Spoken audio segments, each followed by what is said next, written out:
Assalamu алейкум достор. Биринчи жолу Tesla автомашинасын көрүп атам. Мына могул жерде өзүңүздөр көргөндөй. Америкада айдалып жүрөт дегенди уккам, бирок башка көрү элек болчумун. Абдан кызык экен.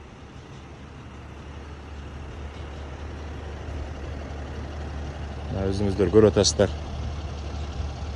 Tesla орто эмес, руль ортосунда болот экен. Эки жагында компьютер турат. Калифорниянын Тесласы экен.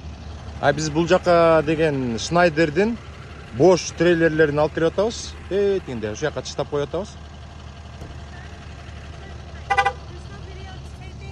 Бул жактан видеого тартса болбойт дейт. Дагы бир жолу жакшылап тартып алайынчы. Аркасы окшош эле болот экен. Биринчи жолу көрүп атам Тесланы. Достор, жакшы кененирээк тартайын дедим эле, эс үчө сурайын дегем, ичин дагы тартсам болобу деп.